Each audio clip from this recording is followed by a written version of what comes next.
Poveda ha sido un maestro para cientos de jóvenes que han pasado por la Escuela de Ciencias Ambientales de la Universidad Nacional en Heredia. Yo soy uno de sus discípulos que estuve 5 años bajo su tutela aprendiendo de esos aspectos maravillosos que tienen las plantas.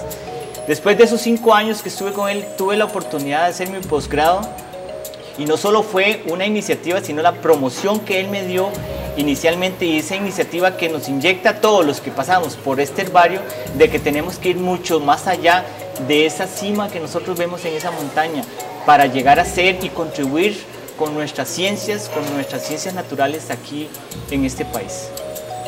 Poveda, además de practicar la taxonomía, es decir, clasificar plantas y especies forestales, también se ocupa de la etnobotánica. La etnobotánica es el estudio de las relaciones entre las plantas y el ser humano, incluyendo sus aplicaciones y usos tradicionales para determinar su valor cultural o científico.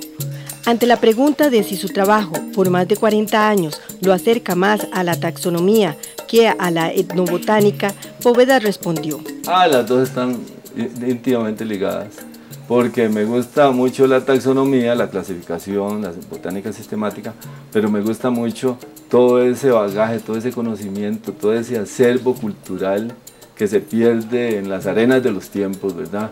Que es bellísimo y eso es una fuente de inspiración cultural y científica y tecnológica, y ahí uno agarra mucha información para realizar investigaciones. Entonces siempre me gusta visitar andar en las etnias primigenias, ¿verdad? Con los borucas, con los malecos, con los briblis, con los guaymíes y con la gente en el pueblo, con los campesinos, conversando. Ahorita estoy interesadísimo porque por aquí tengo una mata que me dio un señor.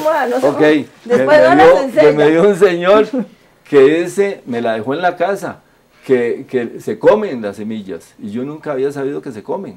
Y es una leguminosa de la familia del frijol, pero la estuve viendo así rápidamente y es del género Sigia.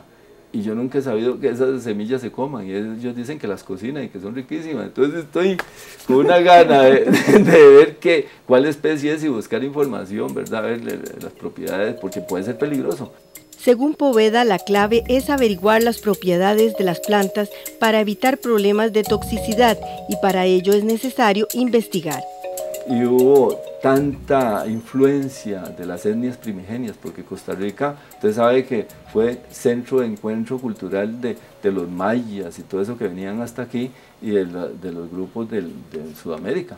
Es más, en la laguna Cote, allá por Arenal, es una laguna sagrada, que hay que mantenerla así limpia y bonita y todo eso, porque eso era un centro de enlace de esas etnias. Entonces, el conocimiento que tenemos aquí de las plantas medicinales tiene varios orígenes, ¿verdad? El primero es eso, lo que nos legaron esas etnias primigenias, ¿verdad? Los bribris, los cabécares, todos esos, ¿verdad? Los mayas, todo eso, los chorotegas, todo eso. Después, cuando llegaron los españoles. Y después, el otro filón inmenso es la llegada de los negros aquí, la influencia afrocaribeña. Entonces, ellos trajeron otro montón de plantas y semillas y todo eso. Por ejemplo, el sarro y la rosa de Jamaica, que es tan rica y buenísima para eliminar triglicéridos y todo eso, y como refresco, para hacer mermelada y todo eso. Los negros fueron los que trajeron aquí el sarro. Ellos le dicen sarro, se llama Hibiscus abdarifa, que es una planta originaria de la India pasó a África hace miles de años y de ahí pasó a América.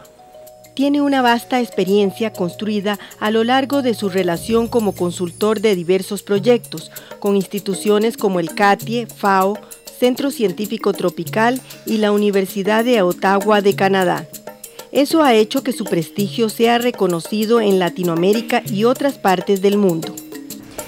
Anécdotas con él es muchísimas, porque además de que hacer una gira con él es una delicia, no solamente porque uno aprende muchísimo, sino porque uno vive y se llena de ese espíritu que él tiene por la naturaleza y cosas bellísimas. Él es un gran lector, comentamos libros, etc.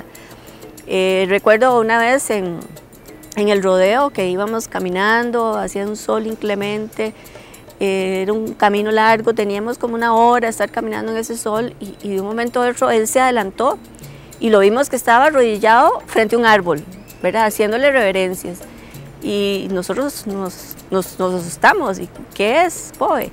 Dice, es que no te das cuenta, este árbol está en vías de extinción. Esta especie aquí es prácticamente única. Entonces, claro, ya nosotros nos dimos cuenta de qué era, etcétera. Y eso usted no se lo encuentra en cualquier persona, a pesar de que puede ser del área botánica o del área de ciencias. En el año 2001 le confirieron el premio Roberto Brenes Mesén, la más alta distinción que otorga la Universidad Nacional a sus académicos. Como le habíamos contado en la primera entrega, Poveda colaboró con una investigación para el Instituto Nacional del Cáncer de Estados Unidos. Y los estudios determinaron que la raíz del chilillo, este que ven aquí, tiene propiedades contra el cáncer. Es de la familia de la yuca y crece desde México hasta Argentina. La raíz del árbol, imagínense, porque se hacía estudios de hojas, de frutos, de semillas, de cortezas, de todo eso.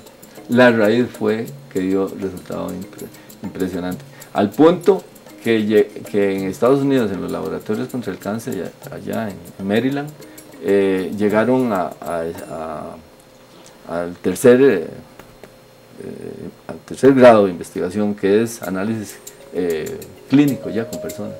Lo que pasa es que no han comercializado el principio activo que se llama filantocide, porque hablando con un gringo amigo mío, ¿verdad?, que trabaja, él es farmacólogo, me dijo así que ese principio es muy tóxico.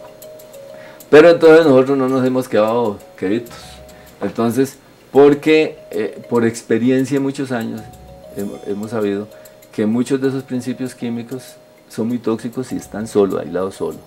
Pero ya en un tecito, una decocción, una cosa así, entonces sí funciona. ¿Por qué? Porque en la planta hay un montón de principios asociados a él, que le sirven de moduladores, de compensadores, para que el efecto sea poco, que no sea tan violento. Y usted verá los resultados que ha dado. Nosotros le regalamos a la gente aquí la raíz. Que está enferma de cáncer. Que está enferma de cáncer. Y nosotros le decimos, vea, sigue el tratamiento médico normal, ¿verdad? No abandone el tratamiento oficial de la medicina, pero utilice esto como un complemento, ¿verdad? Y vea, porque eso es bueno para tumores cancerosos, tumores de pecho, de ovarios, de garganta, de próstata, de testículos, así, tumores así cancerosos. Usted verá los resultados increíbles. Su mente siempre clara, llena de información, no se le escapan detalles de la ubicación de miles de plantas y árboles de Costa Rica. Una cosa muy interesante que nos ha sucedido en muchas oportunidades es que vamos caminando por un camino, a veces de esos caminos que es un trillo o algo así, y nos encontramos gente que lo reconoce. A veces tenemos que meternos a fincas para pedir permiso y cuando ven que es él, sí, claro, pase adelante. A veces ni siquiera nos reconocen, bueno, nosotros obviamente no nos reconocen, a veces por el carro de la universidad, pero cuando vamos dentro de fincas y cosas así, la gente lo reconoce y lo conoce todo el mundo y uno dice... Desde que inició sus labores docentes en 1965 como maestro de escuela en las zonas rurales de Turrialba, no ha dejado de enseñar. Su rostro muestra su satisfacción por lo que hace. La planta favorita mía es la planta de los pies, porque con los pies ando para arriba y para abajo conociéndolas, pero el asunto es que todas son favoritas para mí, todas, no hay ninguna que no. Por eso yo le decía que la plantita más chiquitica es una maravilla, ¿verdad? Porque